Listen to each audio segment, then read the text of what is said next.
Les damos la bienvenida al podcast número 203 de Crónicas Gumba. El día de hoy yo seré su anfitrión, César Rivera. Me encuentran en redes como @Flagstad. Un saludo para todos y me acompaña. Víctor Dalos, me encuentran en @Gumba Víctor. Buenos días, tardes, noches, según nos escuchen. El día de hoy, Víctor nos trae un juego, el más reciente de una de sus franquicias favoritas. Víctor, cuéntame de qué juego vamos a hablar y qué nos vamos a quedar escuchando. Así es, en este caso un juego de estrategia, Fire Emblem Engage, un juego que se lanzó para Nintendo Switch y de su banda sonora nos vamos a quedar escuchando Far Away Holy Land.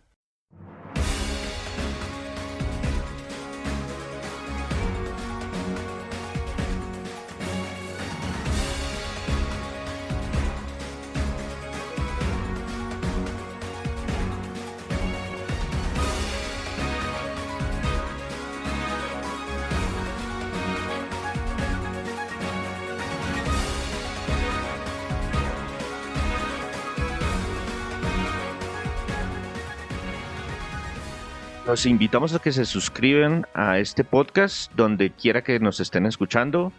Estamos en muchísimas plataformas y en cualquiera, todas es completamente gratis, es solamente suscribirse o darle seguir o el like. Todas esas interacciones nos ayudan muchísimo a que las mismas plataformas nos ayuden a compartir, a llegar a más personas.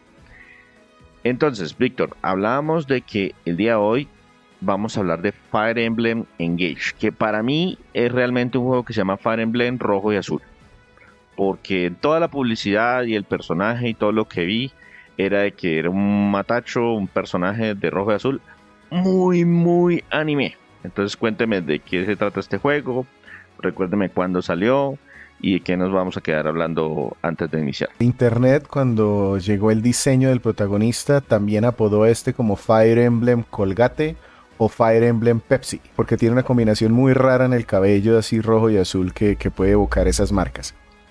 Se lanzó a principios en enero del 2023. Lo traemos aquí un añito después de su lanzamiento, más o menos. Y qué les quiero contar antes de empezar a hablar del juego como tal. La inspiración, de dónde salió la idea de este juego.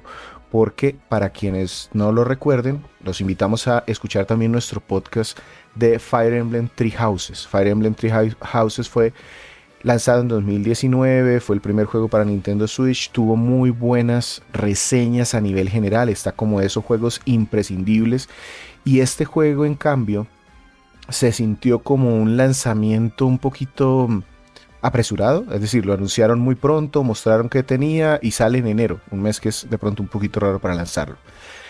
Para saber qué inspiración tuvieron, me fui a la página directamente de Nintendo, al sitio de Nintendo, y ellos normalmente en varios de sus juegos reúnen a los desarrolladores y hacen como una especie de ronda de preguntas y respuestas con las personas más importantes. En este caso el Ask the Developers volumen 8 de Fire Emblem Engage. Y aquí participaron 4 personas. Tsutomu Tei, que es el director por parte de Intelligent Systems. De Intelligent Systems ya hemos hablado, es una compañía second party de Nintendo que se encarga principalmente de Fire Emblem, pero tiene otros juegos también. Este señor debutó como director en el Engage, pero lleva más de 30 años trabajando en Intelligent Systems. También por parte de Intelligent Systems, pero como productor, estuvo Masahiro Higuchi. De él sí hemos hablado en otras ocasiones. Este ha trabajado en muchísimos juegos desde 1996. Ese Holy War no llegó a América. Y regresó para Fire Emblem en Fates, del cual también tenemos, es un juego que se lanzó en 2 versiones, así como a lo Pokémon. Y en 3D, Tres versiones, ¿no? en 3DS, sí, originalmente fueron 2 versiones, luego sacaron una versión coleccionista en donde incluían una tercera versión que posteriormente sacaron para descarga como DLC.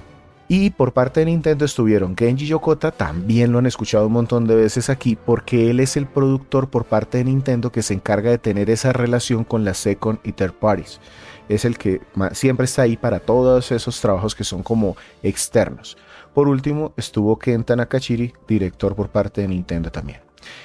Bien, no me voy a extender mucho aquí, pero ellos aclaran que no hay ninguna conexión con los otros juegos de Fire Emblem, Cada uno de esos juegos, hay muy pocos que son secuela. El de GameCube y el de Wii son los únicos que son realmente secuelas uno del otro. En general, el resto de juegos de la franquicia tienen su historia particular.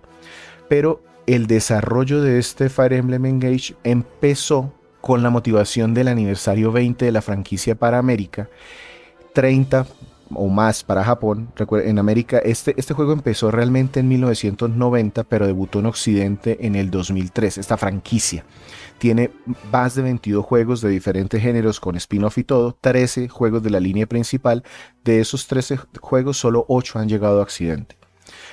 Con esa motivación del tema de hacer como una celebración, sabían que querían traer los personajes clásicos, pero era difícil darles a todos protagonismo, y si no quedamos como con un Warriors, en donde todos llegan ahí, pero realmente ninguno tiene mucho peso.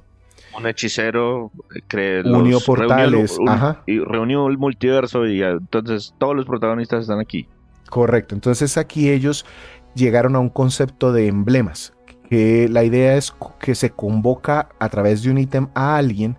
Ese es un personaje, un espíritu que por tiempo limitado va a estar en el juego y es muy poderoso. Entonces esa es como la forma que ellos encontraron para invocar a estos personajes sin que hagan parte directamente de la historia. Cuentan que lo que más le costó al equipo de desarrollo fue el balance, porque querían que cada personaje clásico impactara visiblemente el combate, bien fuera por movilidad, por daño, por defensa. Incluso a algunos les pusieron habilidades extremas como teletransportarse de un lado al otro en el mapa, y tuvieron mucho contacto con la gente de Mario Club, que es el equipo que se encarga de hacer pruebas y testing de los juegos, buscando retroalimentación para que la dificultad se mantuviera en todos los combates y fuera progresiva a medida que va avanzando la historia. En esto, dicen ellos, fue lo que más esfuerzo y tiempo gastaron. Con esa línea, lo primero que buscaron fue artistas. Resulta que este juego empezó su desarrollo casi que en paralelo con Fire Emblem, cuando se estaba desarrollando Fire Emblem Three Houses, el que se lanzó en 2019, y para ese juego la ayuda externa vino por parte de Koei Tecmo. Entonces no lo tenían disponibles para este juego. Decidieron contratar una artista externa que es independiente, ella se llama Mika Picasso. En conjunto fueron trabajando el arte y el desarrollo de los personajes. Otro concepto que querían traer era el del clásico triángulo de armas, porque en el juego de Fire Emblem Three Houses lo dejaron un poquito de lado. Tuvieron otras opciones de estrategia, pero aquí querían volver a esas raíces de los juegos clásicos, en donde hay una especie de juego de piedra, papel o tijera, en donde las espadas vencen a las hachas y las hachas a las lanzas y así. Entonces, que tiene algo de sentido si el propósito era el tema del aniversario y de recortar las raíces, etcétera, etcétera. Así es.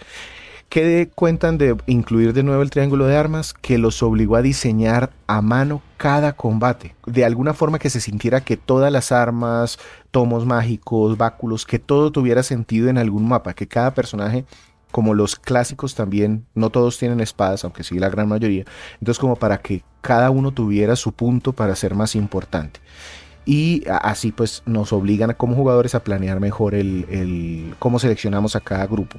Además que la combinación con los emblemas los podría llevar a pensar que estos personajes, pues si bien al principio parecían solo ítems, dijeron, ¿cómo hacemos para que la gente que no conoce a algunos de estos pues llegue a tener algún tipo de cariño por ellos? Entonces los llevó a diseñar temas de vínculos con los personajes que portan el emblema, o generar escenarios en donde nos expliquen un poquito la historia de cada uno de ellos. Digamos que fue más como un sentimiento de queremos celebrar, entonces miremos cómo le metemos en los escenarios, en el arte y en estas cosas, algo que los lleve a pensar en que estamos celebrando. El desarrollo, cuentan ellos, fue digamos que relativamente lineal, porque se enfocaron mucho en la estrategia, tercerizaron el arte completamente y tuvieron el juego todo listo más o menos en 2022, finales del 2021, pero como Nintendo tiene la posibilidad de distribuir, ellos de alguna manera al principio del lanzamiento de Switch dijeron que iban a buscar poder tener un juego cada mes, y mal que bien lo ha cumplido. Hay años en donde hay incluso 15, 16 juegos. Entonces este juego lo dejaron un poquito en stand-by y el único hueco que vieron para lanzarlo fue enero, pero pues su tema publicitario no fue muy bueno y el lanzamiento resultó un poquito, es decir, muy bien recibido al principio por los fanáticos, pero después se encontraron como un rechazo por su tema artístico y con el tiempo han venido como teniendo unas críticas que si quieren ahora más adelante las profundizamos. Se lanzó a finales de enero del 2023 en Nintendo Switch. Y la verdad es que, pues, no sé, normalmente los lanzamientos de enero son cositas que se quedaron rezagadas, que hoy no alcanzamos para las navidades, entonces mejor lo atrasamos y tratamos de darle algún impulso adicional al principio del año, que no hay lanzamientos tan cargados. Pero es que 2023 hubo tantos juegos tan seguidos y desde el principio del año que yo recuerdo que había algo de entusiasmo antes del lanzamiento, luego recuerdo que lo lanzaron y ¡pum!, desapareció, o sea, no se lo volví a ver a nadie más, no vi que lo mencionaran, creo que recibió alguna nominación, pero dentro de la categoría estrategia como tal, y eso, porque no lo vi tampoco mencionado en premios o en galardones o en lo mejor del año, ni siquiera en los 10 mejores de Nintendo, que es raro, porque la franquicia de Fire Emblem, si bien es una franquicia muy de nicho por el tema de la estrategia por turnos, pues tiene su fanaticada y la gente le gusta bastante, sobre todo las personas que juegan exclusivamente Nintendo, le tienen cierto cariño, pero lo vi como desaparecido, tal vez en parte por la fecha y otro por la avalancha de títulos de 2023 que salieron uno tras otro y desde el mes de febrero seguidos.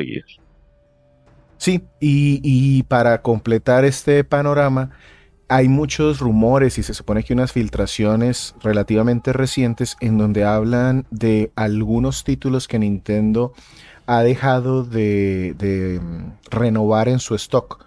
Por ejemplo, Mario Odyssey, tú lo consigues hoy, o incluso el de Legend of Zelda Breath of the Wild lo consigues hoy, porque a pesar de ser un juego que se lanzó en 2017, como la gente lo pide mucho, el Nintendo sigue imprimiendo copias y ves continuamente en las tiendas que estos están. Pero este juego apareció en una lista de algunos títulos que supuestamente Nintendo dejó de tener o de renovar en su stock, y es bastante raro porque es un juego que tiene, como les digo, al momento del que estamos hablando, apenas un año de haberse lanzado. Normalmente, exacto. Las empresas lo que hacen es que producen una cierta cantidad y pues ellos no van a producir 10 o 20 copias, ellos producen el millón inicial y luego cuando tienen que renovar stock dicen, no, bueno, listo, este título le fue relativamente bien, entonces vamos a producir medio millón adicional en la segunda tirada, y cada vez que lanzan como un tiraje, como una edición nueva del título, que en realidad es el mismo juego exactamente, pero pues es como un tiraje, ellos lo lanzan por bloques. Lo que pasa es que si de pronto un juego no alcanza a vender todo su tiraje inicial o se queda muy justo, Nintendo es de esos que dicen, ¿saben qué? No voy a gastarle a producir medio millón de copias adicionales porque no creo que ese medio millón se venda.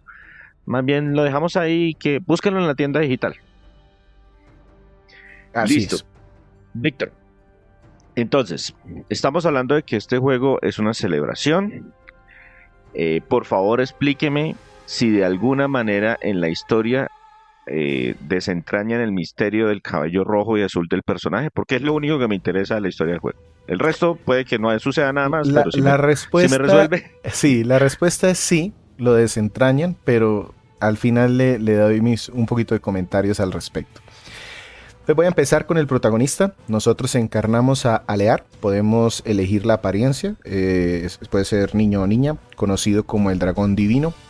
Se despierta sin memoria, le informan que ha dormido por un milenio, le piden dirigirse al templo, que tiene que ver allí a la sacerdotisa del templo. Eso suena a historia de juego RPG, no de estrategia.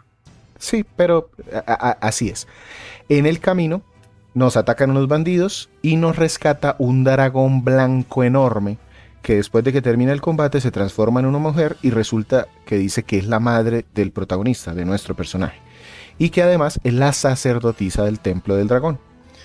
No muy adelante en la historia Y cuando pensamos que estamos seguros, cuando estamos allá en el templo, pues conversando con las personas que nos acompañaron, nos despertaron y con la sacerdotisa, llegan unos bandidos que son diferentes, son controlados por un mago, parecen como marionetas, se roban algo del santuario, hieren de muerte a la sacerdotisa y a la madre del protagonista, y sin dejarle ni siquiera hacer el duelo por la muerte de la dragona esta gigante, llega un príncipe de un reino cercano pidiendo auxilio, pues dice que su reino está siendo devastado precisamente por estos bandidos marioneta. Aquí nos explican entonces, nos cuentan la historia del mundo, nos dicen que estamos en una tierra que está dividida en 5 países protegidas por un templo central. Los reinos tienen diferentes estilos de gobierno y un tema de paz tensa, y al exterior de estos reinos hay un reino más grande que se dice que es el reino en donde vive el dragón caído, que ahora está atacando con la ayuda de uno de los 5 reinos que traicionó a los demás.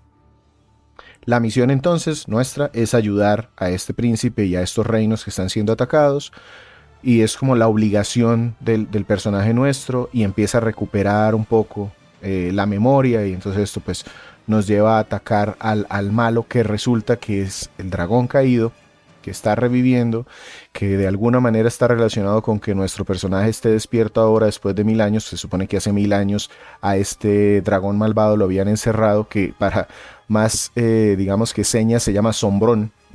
Esto suena más caricatura de... No, pero espere, ¿se llama Sombrón en la traducción o se llama Sombrón originalmente en japonés? En general, en todos los idiomas se llama Sombrón. Okay. Y es el típico malo de voz oscura. ¿Cómo se llama nuestro villano? Se llama Malvadón. Malvadón, correcto, el gran quesote. Y resulta que otro tema es que en lo que se robaron estos bandidos del templo fueron unos anillos mágicos, y estos anillos mágicos cada uno contiene espíritus que le dan poderes a los usuarios, que los portan por un tiempo limitado siempre y cuando el usuario sea digno de poderlo activar. Y ahí es donde entran los protagonistas de los otros juegos. Esos espíritus son fantasmas que son los protagonistas Lynn, Mart, Lucina, Corin, los personajes principales de otros juegos de la franquicia, de 12 juegos en particular. Son 12 los anillos que tenemos, eso nos lo dicen desde el principio. Los malos se alcanzaron a llevar varios de estos anillos, nos dejaron a nosotros algunos. Con ellos aprendemos que nuestro protagonista puede activar su poder y le puede asignar los anillos a quien ella considere el equipo que vaya conociendo y los soldados que vaya conociendo. Nos van presentando un montón de personajes a medida que nos vamos moviendo por los reinos. Aquí hay un gran problema cuando dijo César, con estética muy anime. Todos son súper cliché de anime en su caracterización. La niña gritona, el niño muy tímido, el hombre grandote, sobrador y que se ríe por todo pero que es un tonto, la mujer súper sensual que vive haciendo insinuaciones a cada momento. Todos los personajes desbordan ese tema de estética, de representación de este tipo de personajes. Pero ni siquiera es una representación sutil, no, es el cliché es vuelto cliché. Personaje. Sí, no, es cliché. Hay un sadomasoquista aquí y que dice, oh sí, no me voy a morir porque es que si me muero ya no siento dolor, entonces qué gracia. O sea, volvemos un poco a los juegos del pasado de Fire Emblem. Three Houses y Fates incluso tenían una historia, y también Echoes Chaos of Valentia tenían una historia que de pronto se ramificaba y tú podías irte por un lado o por otro. Aquí volvemos a unos juegos súper lineales como los más clásicos, y en lugar de tener varias rutas vamos siempre por los mismos escenarios, uno tras otro. Sí tenemos, digamos que misiones secundarias. Entonces los Paralogs, en todos los Fire Emblem hay un Paralog que es un escenario que servía para conocer la historia de alguien. En este caso, esas son como las formas en como nos presentan algún tema de la historia del espíritu que está en cada uno de los anillos, diciéndonos, no, yo vivía en este reino y pasó tal cosa, y mire, este escenario se parece mucho a donde yo vivía. ¿Y usted que sí jugó los títulos anteriores, sí cuentan bien? ¿Sí alcanza uno como a notar algo, a encariñarse con algunos personajes? No, si no sabes te pierde, o sea, resulta poco importante lo que te cuentan porque es una conversación entre Alear y el espíritu. Entonces, por ejemplo, en la conversación de ella con Ike, dice, no, mira, yo vivía en una fortaleza así, en donde había unos hombres dragón y unos hombres animales, pero luego en el escenario eso no se ve muy bien reflejado y tampoco te cuentan mucho más, solo dicen, no, tienes que derrotarme y listo.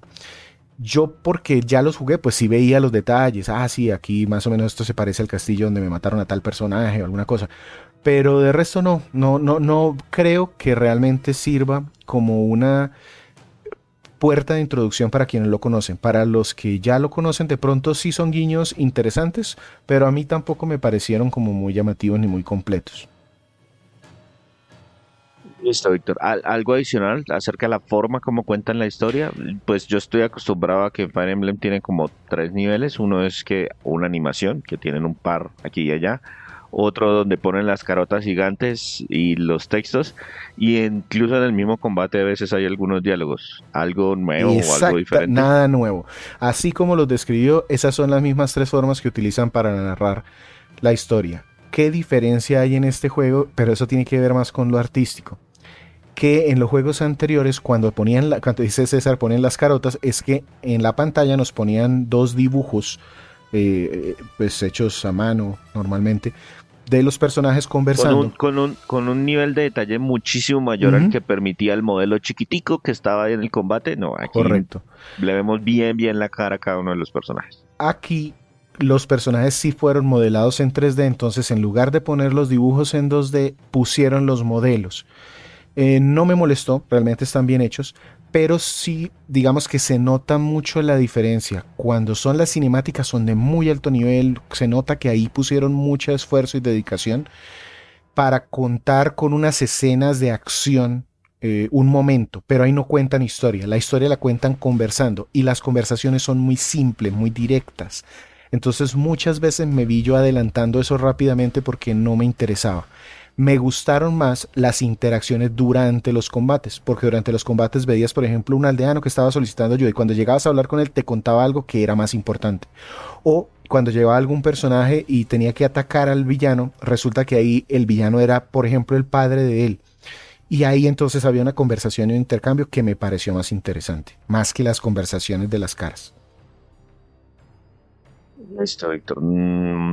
Entonces pasémonos al tema de la jugabilidad. Me mencionaba que volvía con toda su fuerza y consistencia el tema del triángulo de armas, que es el tema de que las hachas le ganan a las espadas, las lanzas a las hachas y las espadas a las lanzas o algo por el estilo. La verdad no me acuerdo ya porque hace como 10, 15 años no juego en Fire Emblem, pero existe eso y además había un triángulo de hechizos que los de luz le ganaban a los de no sé qué y no sé Ujú. cuál, no sé qué, no sé qué. Sí, los tomos le ganaban a los voladores, bueno, las arcos a los voladores, pero los voladores eran fuertes contra la magia y en fin.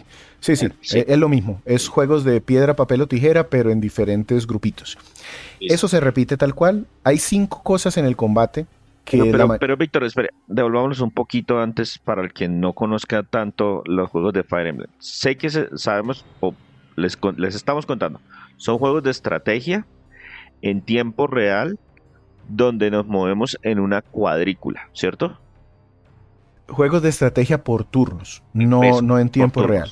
por Ujú. turnos, correcto. Y una particularidad es que nuestro equipo se mueve todo, es decir, yo puedo elegir qué unidad se va a mover en mi turno y cuando termino de mover mis unidades van todas las unidades del contrario. A diferencia de algunos otros juegos de estrategia en donde dependiendo de la velocidad se pueden ir intercalando entre el enemigo y nosotros, aquí es primero todo nuestro equipo en el orden que yo quiera moverlos, segundo los enemigos y así vamos turnándonos hasta que cumplamos el objetivo o nos derroten. Listo. Y entonces ahora sí, tenemos nuestro equipo o antes de la batalla tenemos algo adicional o entramos de una vez a hablar de batalla. Normalmente hay una preparación, entonces puedo decidir a quién le asigno anillos, a quién le cambio los equipos, diferentes tipos de armas, si siempre y cuando las puedo utilizar, puedo gestionar sus niveles, de eso hablo un poquito más adelante. Voy a empezar de pronto por el combate, ya como estábamos hablando del tema de la cuadrícula y esto, y César había mencionado el triángulo de armas, vuelve en este juego y lo reforzaron. Porque resulta que antes la ventaja de un arma contra la otra es que la espada, por ejemplo, le hace mucho daño al usuario de un hacha. Esa era la ventaja. Y el hacha le hace mucho daño al usuario de una lanza. En este caso, aparte, si atacamos con un arma que tenga ventaja, podemos romperle la defensa y los contraataques al contrario. Cuando yo muevo mi personaje y le digo ataque a este enemigo, normalmente pasamos a otra pantalla en donde se ven los dos y se ve cómo intercambian golpes. Voy yo, luego va el enemigo, luego voy yo si acaso tengo más velocidad o oportunidad con el arma y listo, se acaba. Pasamos a otro personaje. Aquí, inhabilitarle los contraataques al enemigo contrario por utilizar un arma con ventaja es una parte esencial de la estrategia. Y eso muchas veces me lleva a que incluso así yo sepa que no voy a eliminar al contrario, busco atacarlo con esa arma para deshabilitar los contragolpes y que después lleguen los demás a tratar de rematarlo en el turno. Los malos también hacen eso. O sea que si yo ataco con un arma fuerte contra un arma débil, no solamente deshabilito ese contraataque, sino Todos todos los los del turno. contraataques del turno. Porque el arma sale volando. Ah, ya entendí. Uy, sí, eso es un cambio grande. Claro, drástico. Entonces eso hace que la estrategia sea muy interesante porque tienes que irte moviendo bien, tratar de no dejar a uno de los tuyos de pronto pagando porque la inteligencia artificial también busca aprovechar eso. Viene, me deshabilita y luego me masacra con los demás que vengan. Un tema que de pronto no conté, en este juego está la posibilidad de que tus personajes se mueran y no regresen. Esa es, digamos que también una marca de la casa. Puedes elegir jugar sin esa opción, pero está el modo clásico y el modo moderno. En el modo moderno, pues regresan al poco tiempo, pero si usas el modo convencional, los pierdes. Entonces eso también te hace estar siempre revisando que no dejen ningún personaje que puedan morir. Una pregunta ahí. ¿Y ya viene por defecto alguno de los dos? ¿O le dicen al principio, hey, escoja entre estos dos? Te dejan elegir, desde el principio te muestran las opciones. Pero O sea, no viene no, ninguno por defecto. Sí, por defecto viene el modo clásico, Ah, listo, ya. pero te lo muestran. Esa sería como la dificultad normal. Hay otro tema, no, la dificultad también te la ponen. Entonces, después de elegir el modo, que si es clásico o no, ya vas a elegir la dificultad de los combates. Entonces empiezas con dos, tres dificultades y ya si pasas el juego te desbloquean unas dificultades mayores posteriormente. Listo. Entonces, volviendo a todo el tema del combate, además de ese tema, los triángulos de los golpes, algo más diferente, nuevo. Sí. Manejo de unidades, manejo de clases. El juego es mucho más lineal en sus escenarios con el tema de que nos van llegando personajes amigos, siempre llegan en el mismo orden porque siempre los escenarios y los mapas los vamos a jugar en el mismo orden, a diferencia de otros juegos que digamos que preceden a este. Lo que sí es que nos sobran personajes secundarios, entonces normalmente en un combate tú debes seleccionar entre 10 y 14 más o menos.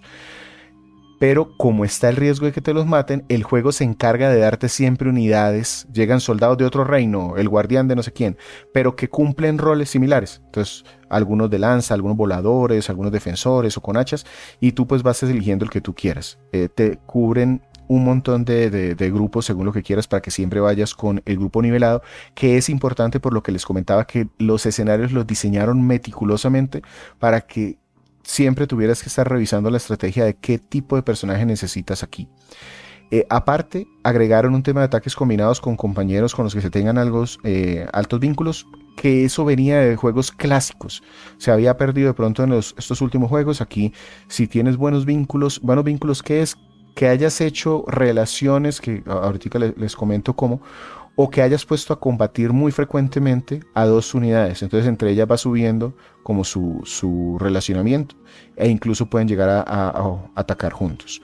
Otro tema fueron los anillos, son algo nuevo, nos permite fusionar el espíritu legendario con el personaje que lo porta. Entonces no es lo mismo que yo le ponga a Sigurd, que es un gran caballero, se lo ponga a otra unidad a caballo, a que se lo ponga por ejemplo a una unidad armada y acorazada. En las dos unidades va a mejorar los movimientos, pero va también a ir desbloqueando habilidades pasivas a medida que los uses. También se va mejorando el vínculo con el anillo. Entonces, las habilidades pasivas normalmente le van a servir más a las unidades a caballo, pero también te pueden llegar a nivelar a otra unidad que de pronto le dé ventajas que no tendría. Yo, por ejemplo, terminé poniéndole a Sigurd, este guerrero a caballo, a una unidad muy pesada porque le daba un poquito más de movimiento y porque las habilidades de lanza también se las mejoraba. Entonces eso te brinda un tema de micromanejo que me gustó mucho en este juego. Entonces les decía, si aparte de solo portar el anillo, digamos que le da algunas ventajas, hay un movimiento que se llama Engage. El Engage es que cuando lo activas se despierta el espíritu del anillo. Dijo el nombre del juego. Y por 3 turnos se activan habilidades especiales y el personaje brilla y no sé qué. Entonces, por ejemplo, cuando utilizas al caballero, le da un rango de movimiento altísimo, los ataques traspasan líneas enemigas, obtienes un movimiento tras el ataque. Roy, que es otro personaje, otro de los anillos, le otorga un ataque especial de área, le da mejores ataques y mejoras o bonus contra las unidades armadas a quien lo porta. Hay 12 anillos principales, como les comentaba. Podemos crear también anillos secundarios. Este es como un gacha coleccionista que tiene aquí el juego atrás. Es que cuando pasas un nivel te dan un tipo de moneda y con esa moneda puedes ir a la cámara de los anillos y forjar anillos secundarios que también representan espíritus de personajes, pero ya no los principales, sino los secundarios de sus propios juegos. Y esos son como opción de darle habilidades pasivas a los que no puedan portar el anillo principal. Sí, no sé si me explico. Yo, de esas mecánicas que se me hace que las entiende mejor uno cuando las está usando que cuando no las está explicando, pero sí, más o menos le cogí el río. Sí, como solo tengo 12 anillos y tengo muchos más personajes, pues como que me dan una opción de ponerle anillitos menores a otros. Solo que no activan la habilidad Engage, solo que no tienen poderes especiales, solo habilidades pasivas. Como anillos segundones, anillos secundarios. Y sí, los personajes son segundones también. Y por último en el combate es que podemos devolvernos turnos sin limitantes. Esto lo introdujeron, creo yo que es en Shadow of Valencia, en donde si algo malo pasaba, yo podía devolverme 1 o 2 turnitos como para corregir un error. Aquí me dieron un ítem mágico desde el principio que no cuesta nada y yo puedo devolverme todos los turnos que yo quiera, como para no tener, o sea, si me matan a un personaje, no tener que volver a pagar para reiniciar el nivel, sino devolverme hasta el punto donde yo me di cuenta que cometí el error. Eso es como una ayuda de vida, pues. Listo. Yo recuerdo que, a diferencia de otros juegos, aquí uno, en los Fire Emblem, uno ganaba experiencia a medida que uno combatía, no al final de la partida, sino que yo logré un golpe y gané una vez experiencia. ¿Eso se mantiene? O sea, sí, ¿puedo subir de nivel dentro de la batalla? Sí, eso se mantiene y entonces me voy a pasar a la otra parte y voy aquí a mencionar algo que se llama el Somniel. En Somniel es una isla especial que es como nuestro cuartel, es una isla flotante que se supone que es un sitio especial, un espacio amplio, seguro, en donde es nuestro cuartel, nuestra casita. Y traen algo parecido a lo que se hizo en Tree Houses con la academia, que es donde yo puedo vagar libremente por allí, y este sitio sirve para entrenamiento, para criar animales, pesca, socialización, sala de lectura. Hay un montón de actividades que son minijuegos para mejorar algo, que si el manejo de un arma, que si el vínculo entre los personajes, que si unas bonus para el combate siguiente, que si para obtener recursos para mejorar armas o forjar nuevos, que si para nuevos anillos. Hay muchísimas cosas que hacer acá. Son simples de hacer, son minijuegos de presionar botones, direcciones y eso, pero me gustaron, me resultaron divertidos de hacer porque servían todas las cosas para algo.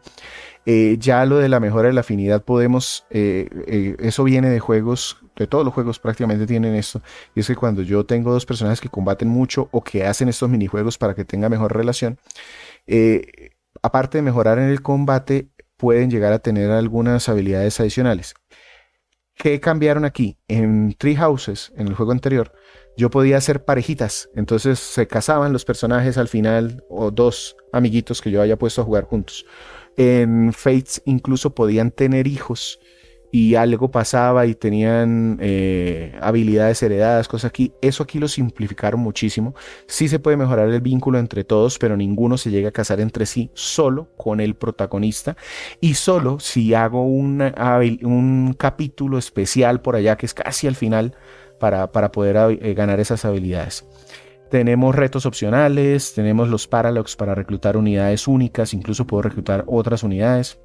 Hay una torre de retos para ganar más experiencia. Hay un modo online para combatir con amigos que teníamos registrados. Y ese es un problema. No tengo a nadie que tenga este juego. Y menos que lo esté jugando ahora o cuando yo lo jugué. Entonces, no. Lo vi cómo funciona, pero no lo pude probar. Y aparte lanzaron un pase de expansión que agrega más historias. Unas historias cortas y más anillos con más personajes principales de los juegos que no alcanzaron a salir. No me pareció tan bueno como para comprarlo. Eso le iba a preguntar, que si era pago o fue una expansión gratuita. No, de pago. Eso sí, el contenido de este juego es enorme. Pasarlo así corriendo, incluso saltándose la historia, yo me gasté más de 35 horas. Y ya si quieres sacar todo, hacer los combates, subir las estadísticas, cambiar las armas, todo este tipo de cosas, el juego registra 80 o más horas incluso. Mencionaba que ellos prácticamente diseñaron los combates a mano. Sí. Y que el juego es bastante lineal. ¿Cómo está esa curva de dificultad? Muy bien hecha.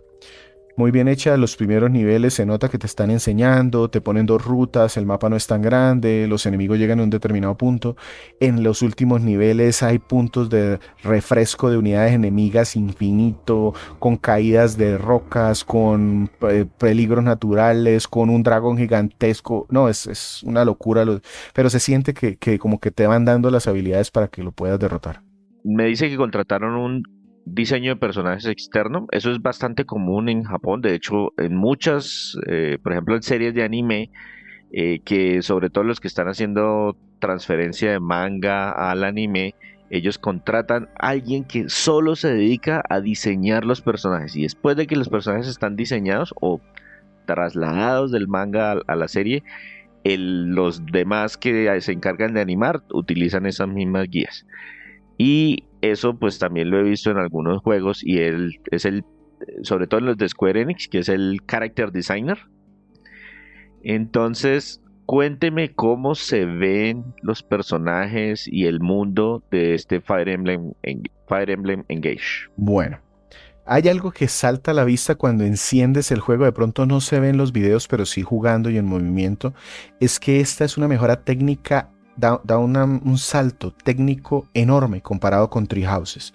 Se nota que Intelligent Systems tiene un mejor manejo de su motor gráfico. Los colores son más vivos, los personajes son más definidos, la iluminación funciona mejor, los escenarios son más complejos, las animaciones tanto del escenario como de los personajes no se entorpecen, no se afectan. Los tiempos de carga también funcionan muy bien, porque Fire Emblem Three Houses tenía algunos problemitas en tiempos de carga. Está lleno de detallitos en los combates. Entonces, por ejemplo, cuando se enfrentan 2 unidades, se puede ver desde la postura, la preparación del ataque. Algunos personajes deflectan los movimientos, otros esquivan, otros se protegen. Eso me gustó mucho. Ya cuando llega al punto artístico, entonces ahí sí puede haber algunas discrepancias, y eso sí va mucho en gustos. Muchas referencias a anime, J-pop, idols, VTubers, mucha monita gritona que parece de 8 años, pero que en realidad es mayor de edad por lo de la regla 34. Empezando por la protagonista. Yo escogí monita. El viejo truco de que, parece una niña de 11 años, pero realmente es un dragón legendario de hace 1600. Entonces, yo escogí monita. Entonces, porque FBI, aléjese, es mayor de edad. Pero entonces tiene un pelo raro de 2 colores, como decíamos, busto exagerado, pantaloncito corto bajo una capa. Yo no soy el público objetivo de estos diseños. Hay supuestamente una viuda incluso que también parece que tiene 15 años, pero no tiene un velo, sino como una cosa redonda en la cara y un traje negro lleno de escotes y un montón de lencería a la vista. Entonces me puse a buscar quién era esta Mika Picasso, y resulta que también es diseñadora de VTubers, Vocaloids. Ha trabajado en juegos como la saga Fate. Tiene una vida interesante. Eso me gustó cuando empecé a buscar un poquito de ella, y es que al graduarse fue contratada para hacer arte para unos juegos independientes, y resultó que varios de estos fueron juegos de Brasil, de empresas brasileras, y decidió entonces mudarse allá. Vivió un par de años y eso le ayudó como a desarrollar un estilo muy propio, muy lleno de colores, y Nintendo la contrató porque ella está muy bien calificada en Japón porque muchos de los trabajos que ha hecho para varios jugadores jóvenes que tienen VTubers o doujins o covers de discos llegaron a ojos del personal de Nintendo, entonces por eso decidieron contratarla. En la entrevista esta que les comentaba al principio, dijeron que ellos se aproximaron a Mika y le dijeron así como muy en secreto, no, es que queremos que nos diseñe 50 personajes para que sean así como de manejen espadas para un juego que va a ser Intelligent System. Y ella le dijo, ¿para cuándo quieren que les haga los personajes de Fire Emblem? Sí, que utilizan un montón de espadas. Uy, debe ser para Smash Bros. Y ella dijo, no, de una, ¿dónde les firmo? Hicieron un calendario, le dijeron, no, más o menos va a ser un trabajo de 2 años. Y todo les funcionó muy bien porque incluso comentaban que ella misma se encargaba de hacer los modelos en 3D. Cuando hablamos de Fire Emblem Three Houses, el diseñador de ese juego, uno de los puntos que más les costó es que es un excelente dibujante a mano, pero no hacía los modelos y a ellos, digamos que tuvieron muchos problemas para poder traducir lo que ellos veían en el esquema, en el Sketch 2D, a un modelo en 3 dimensiones. Aquí fue directo porque ella misma empezaba desde el modelo en 3D. Y yo personalmente he escuchado muchas críticas al aspecto artístico, pero realmente Fire Emblem siempre ha sido así. Solo que acá, digamos que sí me alcanzó a llamar la atención por los colores y que todo fuera como tan dirigido a ese fanservice. El asunto es que Fates, por ejemplo, siempre tuvo a sus monitas de este estilo, entonces por eso a mí no me hace tanto ruido como a otras personas que de pronto entraron al juego con Three Houses. Sí, yo creo que de pronto lo que afectó más que el diseño artístico de los personajes, porque ellos siempre han sido muy anime, muy del tipo exageradito, de pronto si tienen los personajes voluptuosos, si tienen sus lolis y si tienen sus dragones, etcétera, etcétera. De pronto es la combinación del estilo visual con las personalidades cliché. Exacto. Sí.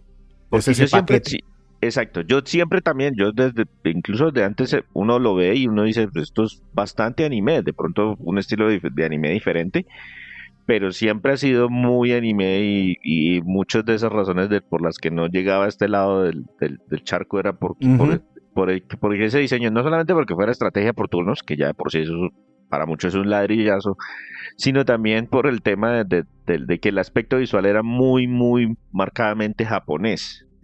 Entonces, pero no se sentía tanto porque no habían tantos clichés en la personalidad. O sea, aquí los pusieron todos reunidos. En 12 personajes pasas por todos los clichés. Bueno, eso en cuanto al aspecto artístico, no... ¿Ellos tienen un motor gráfico propio o ellos utilizan algunos ya de los generales, de los comunes? Porque como no son directamente Nintendo. Unity. Y eso digamos que me llamó mucho la atención porque digamos que la artista también lo maneja y eso les ayudó como a que fuera muy escalable lo que estaban haciendo. Entonces hablemos ahora de la parte sonora. ¿Por dónde empezamos, Víctor? ¿Música o voces? La banda sonora de Fire Emblem normalmente tiene toques épicos, con música orquestada y canciones que sirven como ancla para la banda sonora del juego y usan en momentos importantes con arreglos, eso siempre lo han hecho. Entonces normalmente escogen una canción que es como el emblema de la de presentar y luego te la ponen en diferentes puntos de la historia con diferentes arreglos, que si más movidos para combate, que si más melancólicos para otros momentos. En este juego empezamos con un video que es muy parecido a la intro de un anime. Está doblado al inglés y al japonés, tiene actuación en los 2 idiomas, es muy movido con guitarras eléctricas y todo, pero es muy de anime. Ya cuando vamos al Somniel, a la isla esta, tenemos una cancioncita lenta para estar por ahí dando vueltas. En general me gustó, pero no la encontré tan memorable como la de otros juegos que he jugado de la franquicia. Yo, por ejemplo, tengo la banda de Fates, la de Three Houses, o de algunos de los juegos clásicos de Game Boy Advance en mi reproductor. Esta no me llama la atención, sin que sea mala, acompaña muy bien. Hay muchos compositores de la nueva ola de Intelligent Systems, por eso no nombro uno en particular porque hay un montón. Y cuando llegan los espíritus de los guerreros, entonces como que nos meten tonaditas de esos juegos clásicos y esas sí las reconocí todas. Las de varios de estos sí me gustaron más. Pero la música, digamos que para los fanáticos chévere ese detalle, pero para el resto no. Los efectos también, los sonoros, que los golpes de las espadas, que cuando haces un crítico, que cuando subes de nivel, que cuando ganas experiencia, todo eso viene sacado de los juegos clásicos con arreglos aquí. En cuanto a la actuación de voz, tienen varios actores para todos los personajes que vamos reclutando. Tienen voces completas en las escenas animadas y también cuando estamos en las conversaciones sencillas, ya no cuando estamos dentro del combate, o sea, cuando ya estamos dentro del combate y pasan estas escenas de dos personajes, ahí sí ya es solo texto. Y también cuando estamos, digamos que en el Somniel, en estas tomas, en este tema ya de subir de nivel, ya ahí no tienen doblaje sus líneas, sencillamente, o actuación sus líneas, solamente son textos y una frasecita corta. Me gustó. Curiosamente, este juego, como salté tanto el texto, terminé dejándolo en japonés. Sí, que es curioso porque pues normalmente son paisajes un poquito medievales, como Eso me de- llevaba siempre a los otros, por ejemplo, Tree Houses lo dejé todo en inglés. Me pareció espectacular porque yo iba escuchando las voces y es como un ambiente muy Harry Potter, entonces está perfecto. En este eh, caso no me cuadró dejarlo en inglés, sin de- que de- estuviera mala la actuación de los... y hablando de idiomas, ¿tiene subtítulos en español latino Sí, o ibérico? no sé, no alcancé a detectarlo bien porque parece que es muy neutral, pero sí No se está le sale un español y otros tío, ni un idiomas. chaval, ni No, no. no, no, no lo vi por ahí. No tiene tantos regionalismos como para encontrar las diferencias. Es el español correcto, es el español lo más neutro posible. Ujú. No necesitamos que sea español de tío y chaval, pero tampoco estamos pidiendo que sea parces y huevo. Sí. No, tampoco. O sea, no tiene que ser tampoco con regionalismos de acá. Quédense lo más neutros posibles y eso funciona bastante bien. Listo, Víctor, ¿qué nos quedamos escuchando entonces de la banda sonora antes de ir a los comentarios finales? Vamos a quedarnos escuchando Bright Sandstorm.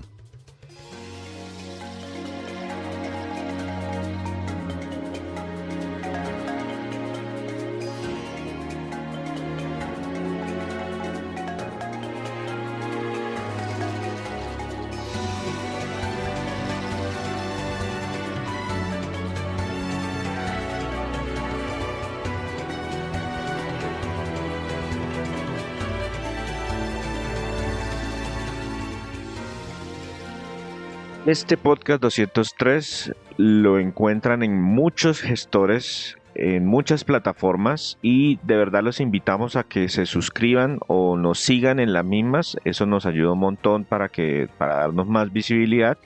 O si de pronto tienen un amigo que les gusta el videojuego o de algún título en particular, recomiéndenles el episodio que más les haya gustado para que ellos nos escuchen al menos una vez y tal vez se enganchen.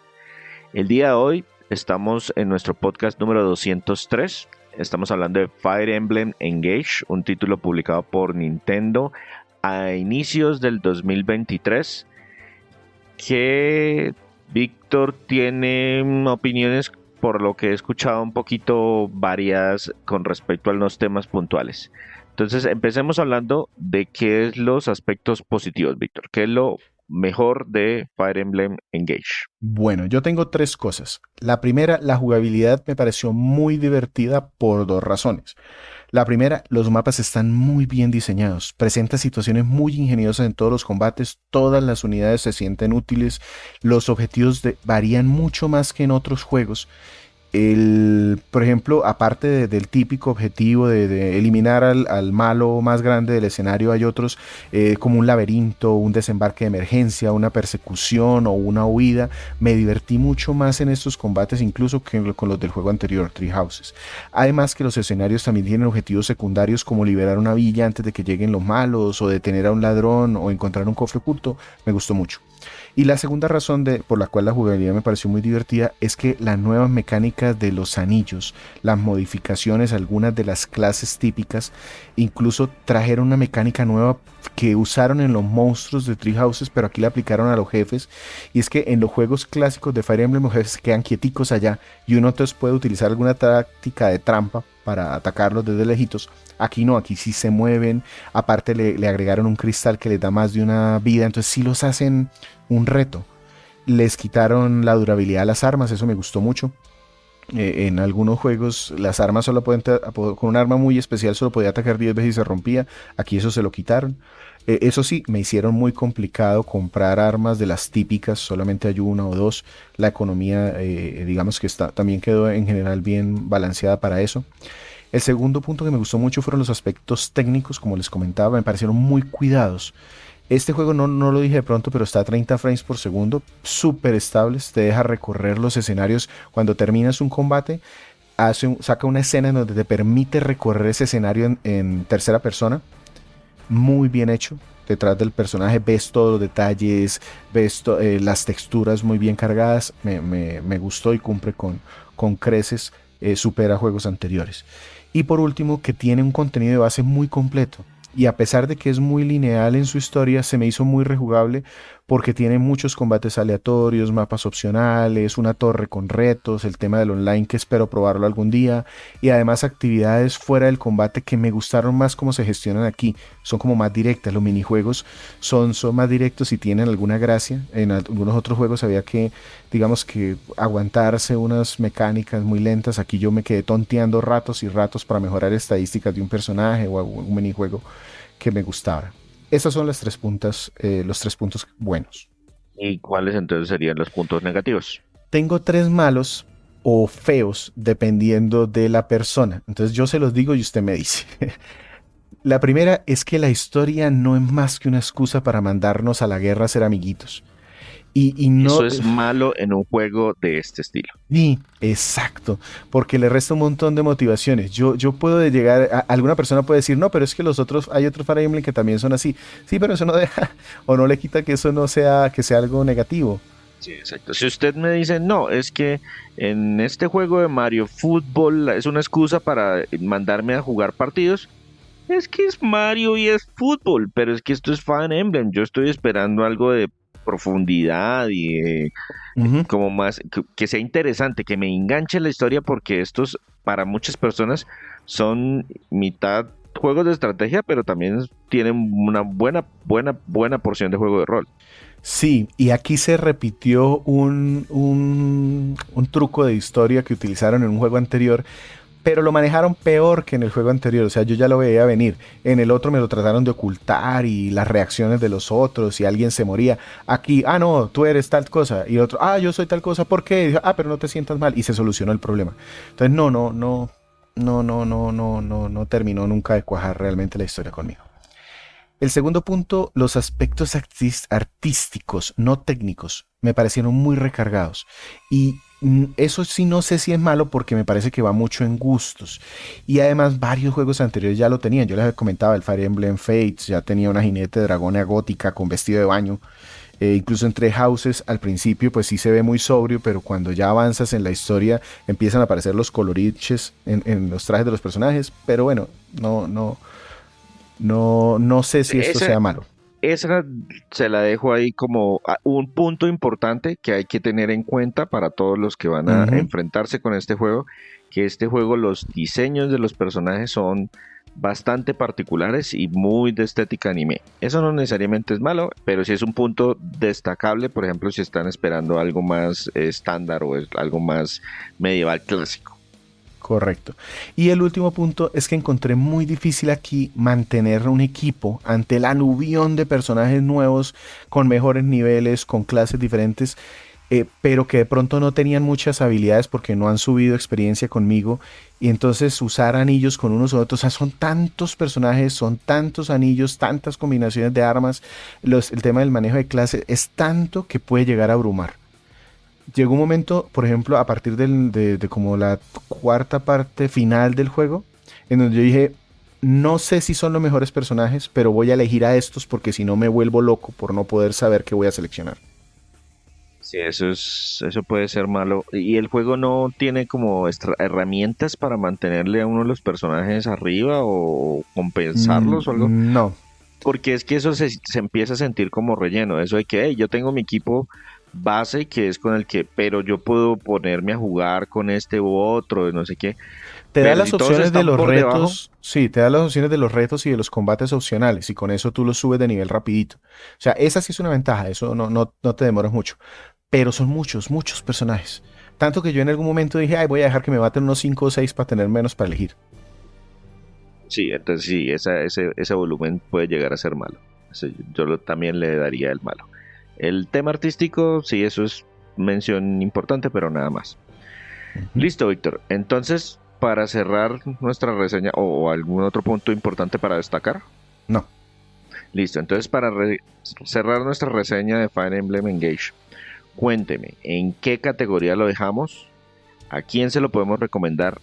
¿Y con qué otros juegos lo podemos comparar si quieren buscar algo parecido? Para compararlo primero, sin duda que Fire Emblem Three Houses es el primero, porque pues está en la misma consola, el núcleo se Pero parece. no me diga trampa, no me diga todos Fire Emblems. No, Fire Emblem Three Houses. Ok.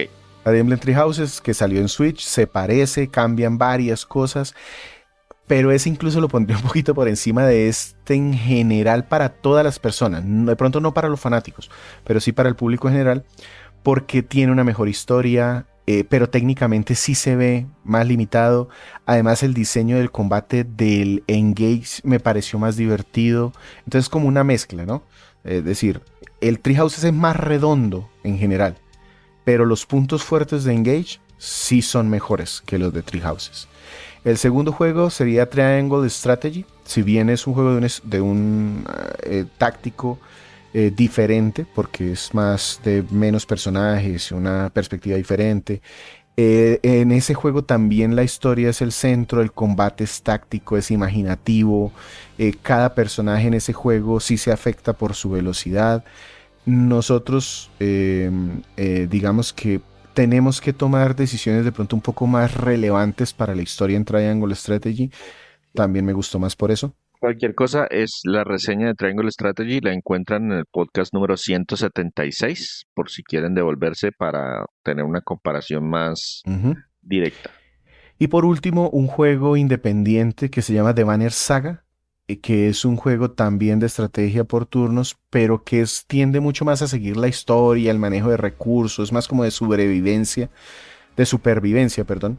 Y la acción táctica, si bien es retadora, en ese juego sí la sentí más bien un poquito injusta. Es una buena opción también para probar. Es tiene un arte muy, muy, muy especial el Banner Saga. También tenemos un podcast ya de hace algún tiempo de este juego. Y ese sí es viejito, ese es el 51, tercera parte. Y no recuerdo cuál fue el podcast de Fire Emblem Three Houses. Uy, ese no es tan viejo, ese es más reciente. Ya le el digo 75 primera parte, acá lo tengo. Ah, ok, listo. Listo. Y ya en una categoría me costó mucho, pero yo personalmente lo alcanzo a poner en un comprable. Pero, o sea, como en ese límite en que, puchicas, esto es difícil, pero yo lo disfruté mucho. Sufre uno porque como esos juegos son primero de Nintendo y segundo ese rumor de que de pronto ya no hay mucho tiraje adicional, conseguirlo más barato no creo que sea muy factible. De pronto algún descuento digital. Sí, ahí de pronto lo veo más factible. ¿Y por qué se siente tan raro? Porque claramente en lo que les dije, este no es un juego redondo, pero me parece que lo que hace bien lo hace tan bien, el diseño de los escenarios y el combate, que por eso se llega a subir a ese nivel. Yo haría ahí como una mención o una salvedad, y es que a Víctor le gusta mucho más el tema jugable, eso tiene mucho más peso para él que el tema de la historia. Entonces, de pronto, si ustedes no están tan enfocados en el tema, sino que están buscando algo más por la trama o por la historia, tengan en cuenta que eso fue uno de los puntos negativos de este y aténganse las consecuencias. Entonces, claro, pronto ese comprable ya no es comprable. Exacto, yo creo que si a ustedes les interesa más el tema de la historia, cualquiera de los otros 3 juegos con los que de pronto comparé quedan por encima. Listo. Y con eso cerramos nuestro podcast 203. Muchas gracias, Víctor, por traernos este juego. Dígame dónde lo encuentran. A mí me encuentran en @GumbaVictor. Y recuerden pasarse por nuestra página www.cronicasgumba.com. Ahí están muchas reseñas en podcast y escritas de juegos un poquito más viejos. Y muchas gracias por escucharnos el día que ha sido hoy. Y de este lado se despide César Rivera. A mí me encuentran en redes como @Flagstad. Un saludo para todos.